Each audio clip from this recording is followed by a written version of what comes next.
Their society was a nation of unlawful retribution. Most crimes, such as robbery or battery, were deemed punishable by capital punishment.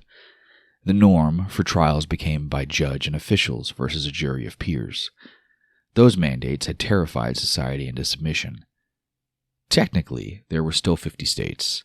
A vast majority of their land worldwide was just not inhabited, a wasteland.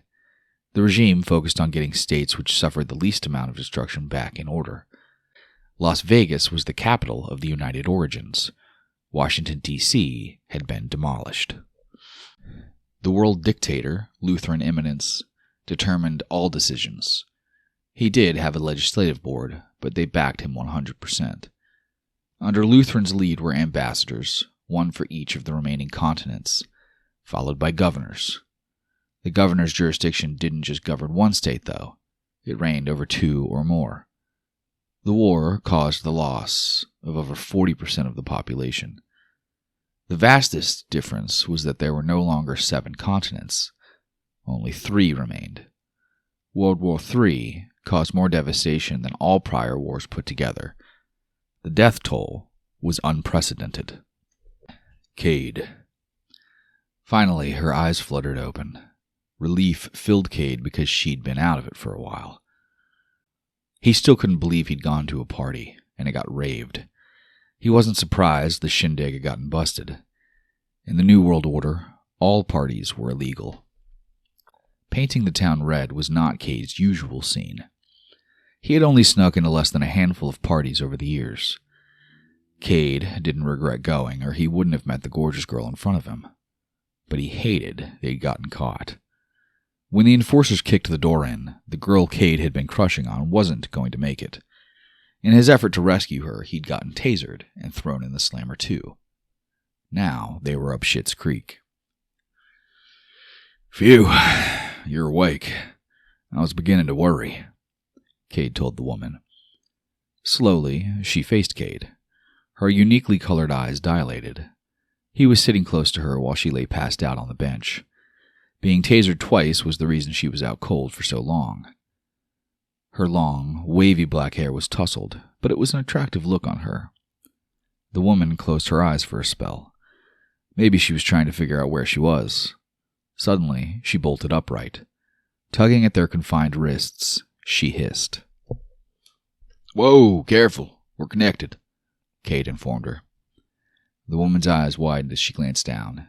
Cade repositioned himself more comfortably. There was only so much give and take with them being handcuffed together. He had high hopes that the opposition, the co-op that he was a member of, would come through. But it would probably take them a while to come up with a game plan. Why are we handcuffed?" the lady asked with creases lining her forehead. Cade laughed without humor. "The enforcer that I was wrestling with in an attempt to rescue you thought it was fitting." "Huh?" "A prank on his part," he made the comment. "Since you want to be a hero, then I'll arrange for you to stay together. Permanently," Cade explained. "What an asshole," she exclaimed. "How long have I been passed out?" "Not sure. More than an hour. I would have liked to get my hands on the punk that tasered you. The second voltage was not necessary. It's why you were out for so long." The lady shivered. Then she raked a hand through her thick black waves. "Don't worry. You look great." Her eyes reached the heavens. Being in close proximity, it was high time he formally introduced himself. "I'm King Cade, by the way, but everyone just calls me Cade." "My name is Callie." "Nice to meet you." "You too, Cade." She flinched. "My mom is going to kill me." "Don't worry. My crew will intervene." "What do you mean?" Cade scooted closer. "The organization I'm with should be here shortly. We all have locators." Her brow knitted. "So, you get into this kind of trouble often?" He chuckled. She was adorable. "Nah, this is my first offense. But this co-op has its perks." Cade shouldn't be telling her this, but he decided to just go with it. Several members had been captured. He seriously doubted the op would hang them out to dry, so Callie was bound to find out anyway. After checking to make sure the prick officer wasn't nearby, he whispered, The locator signal will not only let them know where I am, but I'll be able to hear them. How? Even lower, he replied. The technology we have is advanced. The device is located by my eardrum. They can use it to transmit my location, and it allows me to hear radio communication. I can also talk to them once the wave signal is activated. She arched her eyebrows. Okay. Even if you guys break us out, it doesn't really alleviate the problem. We're in the system. They'll confiscate us, then we'll be in more trouble than we already are. My crew will crash their system with a virus that will destroy all camera footage recorded within the last few days. The good thing is, they threw us straight in here. They haven't even processed this cell block yet, which makes things easier. So, they haven't fingerprinted anyone in this section? Cade shook his head. Plus, the virus will wipe out their files too. Any inmate in this compound who manages to flee, it will be their lucky day. This sounds like cryptic op stuff. Why are you telling me this? He shrugged. I have good instincts. I seriously doubt you're going to blab to the guards. No, I'm not a tattletale. Cade's lips curved forward, and Callie grinned also. Has your corporation communicated with you? Not yet. Her smile flipped upside down, and he wanted to reassure her. In a situation like this, they have to rescue us. It's code. There are too many members from our organization here. Tobias is the best IT hacker in the city of San Diego. He built the virus crasher. Tobias and I are good bros. He'll come through. He's the guy that was dancing with your friend. So they made it out? As far as I know, they were headed out the back way when I returned for you. She sighed. Thank you for trying to rescue me. Cade hadn't known Callie long, but from the moment he had seen her dance, there was something between them. There was no way that he wouldn't have attempted to help her. You're welcome, he replied. What about these cuffs? Let's get out of here first, then we'll worry about that. I'm going to stand up. At least the chain between their metal cuffs was longer than regular handcuffs, which allowed for some movement. Callie stood, walking over to the bars. Cade had no choice but to follow her. This place is packed, she said. Cade spotted Raffi nearby. Raphael, a member of my crew, is 2 cells down. Static, Raffi relayed to him. Code could hear the low buzz in his ear canal, too. A welcomed relief. Does Raphael have a locator also? Yes, every member does. Is static a code word? It means the communication signal is being activated. I can hear it now. So what is supposed to happen exactly? Spotting the lawman, Cade inclined his head toward him, giving Callie a heads up. She turned away quickly. That's the prick who handcuffed us. Once the enforcer made his rounds, he spoke in a low voice. I'll explain later. We probably shouldn't talk in detail. I'll let you know more as soon as I have a clear signal. Earlier, Cade was skeptical if the op would come through. Now that the communication signal had turned on, he could relax a little. He was certain a rescue mission was en route. Wanting to learn more about Callie, Cade said, I haven't seen you at any local scenes. That was my first and my last party. Look what happened when I finally broke down and went. Callie's entire body was tense. Cade wanted to erase her worries. Well, I'm glad you came. I couldn't have gotten a better cellmate. Callie's lips spread across her face. Do you joke about everything? Just trying to lighten the mood. You seem terrified. Aren't you? One violation makes your life a living hell. I won't be allowed to attend school this fall semester. My compadres will get us out of this. Cade was enjoying their conversation. Jail wasn't the most romantic place to flirt, but being so close to her sprang his body to life. Cade had never been this attracted to anyone before. Callie was an extremely beautiful woman, and he couldn't help ogling her. Callie looked down. What's up? Cade couldn't quite pinpoint the color of her eyes. Your eye color is very unique. Her cheeks flushed. I'm not sure of the color. I inherited them from my father. My driver's license says they're amber. The shade is not just gold. Brown and red are swirled within the amber, like a copper penny. They're gorgeous. She blushed more. Callie was shyer than he was. Maybe he needed to zip it. He didn't want to make her uncomfortable. Thank you. I like the color of your eyes also. Much appreciated, he responded, now feeling like his cheeks were on fire. Cade's eyes were the color of platinum. He got complimented about them often, but Callie's compliment caused his stomach to turn a backflip. Have you had an update from your team? No, not yet. It shouldn't be much longer. Callie frowned. To keep her mind from wandering to the worst, Cade continued to make idle chit-chat. It had been a while since the locator's line was open for communication.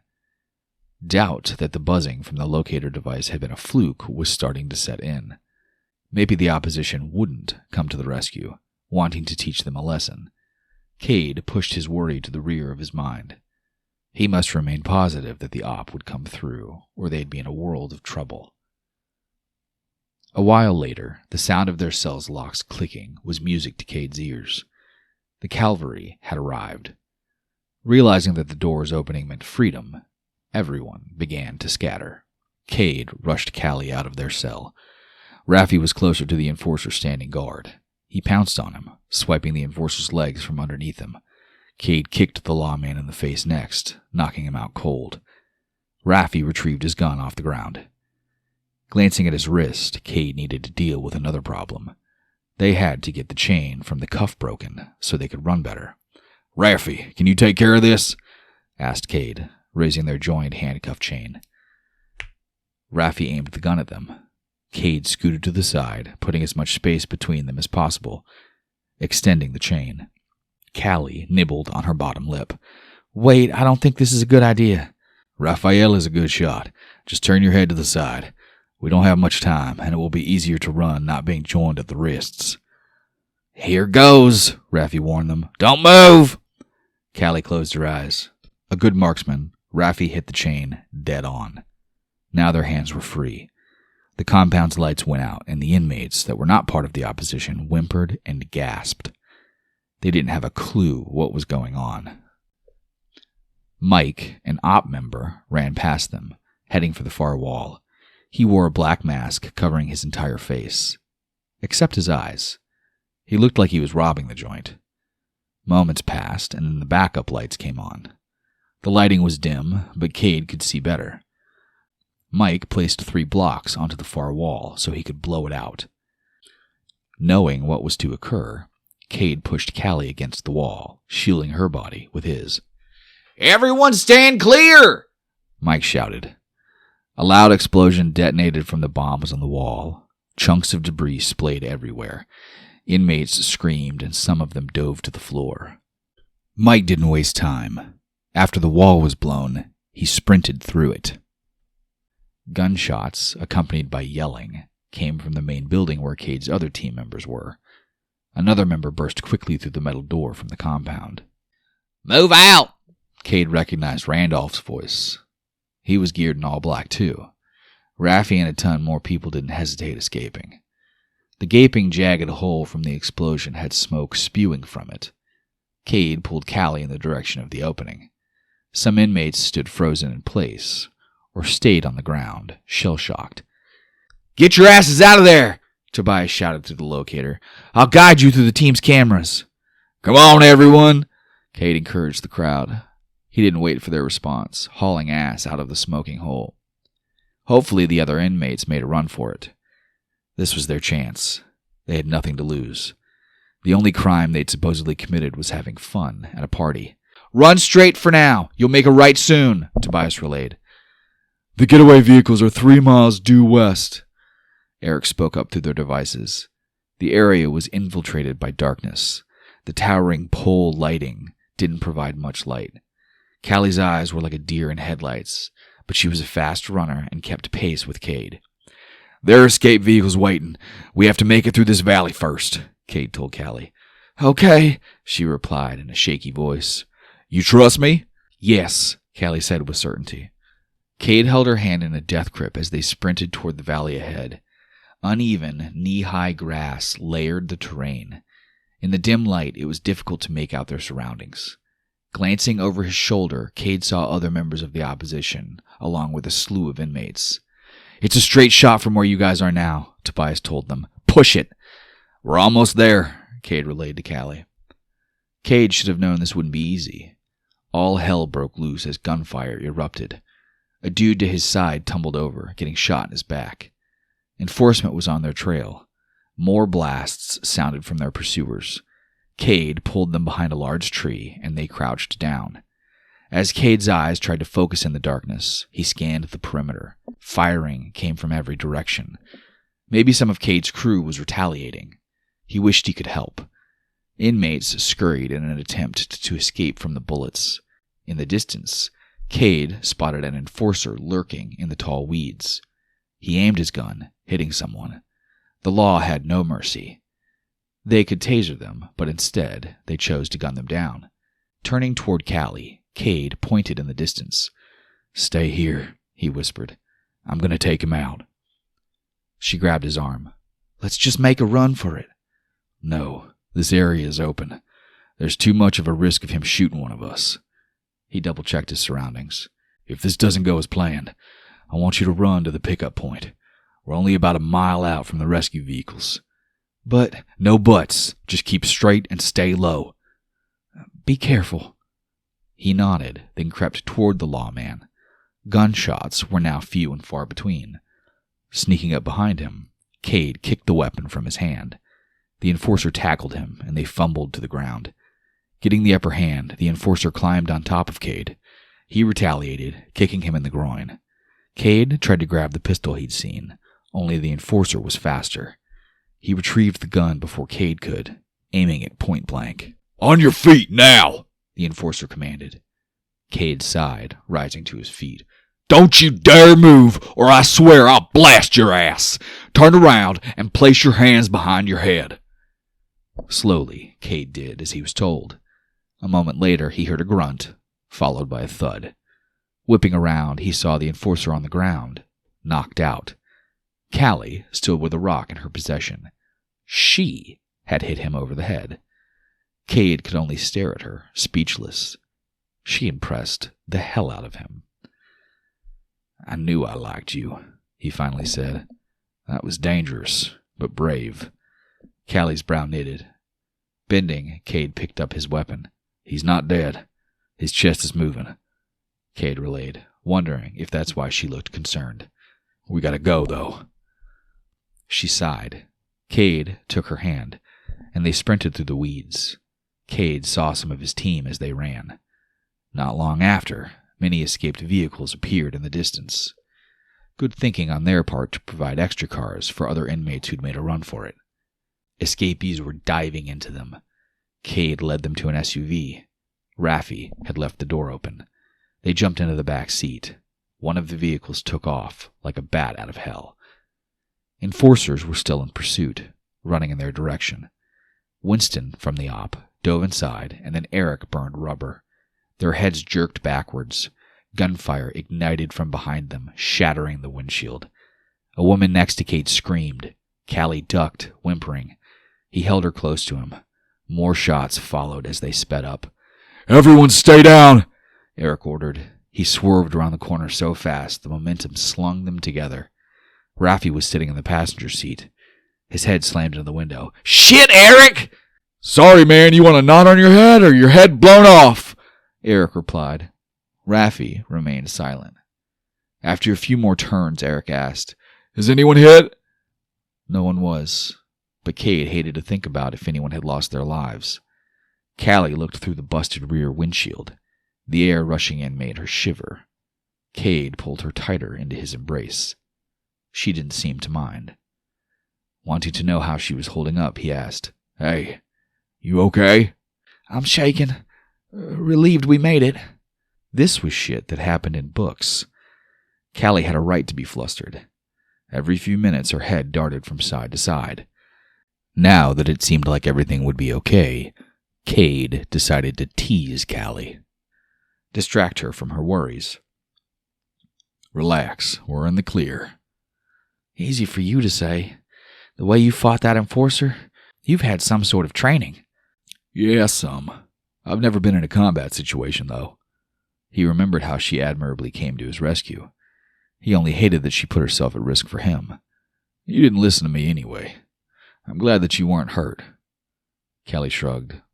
Looked like you needed a hand. Thank you for helping. You're welcome. You came back for me, remember? So now we're even.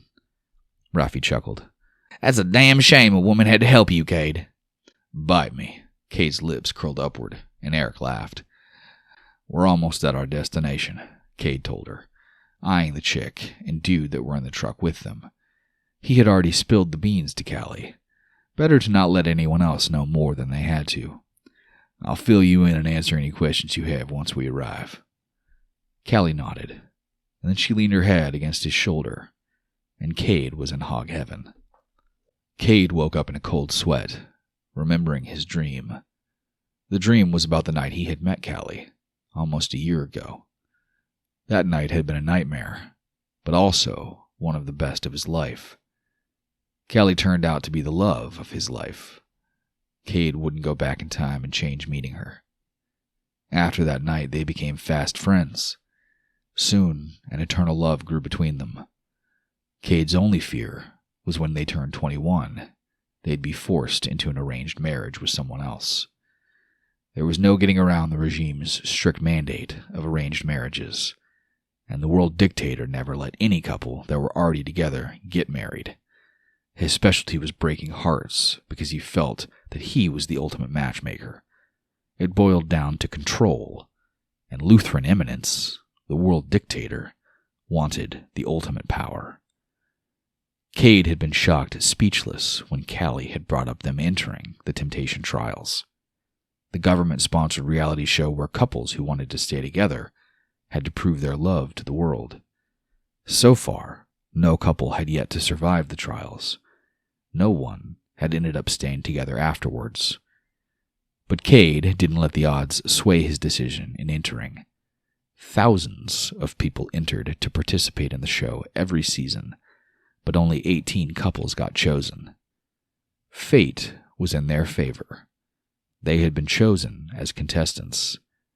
That was all the proof he needed. Cade was certain that he and Callie had met for a reason.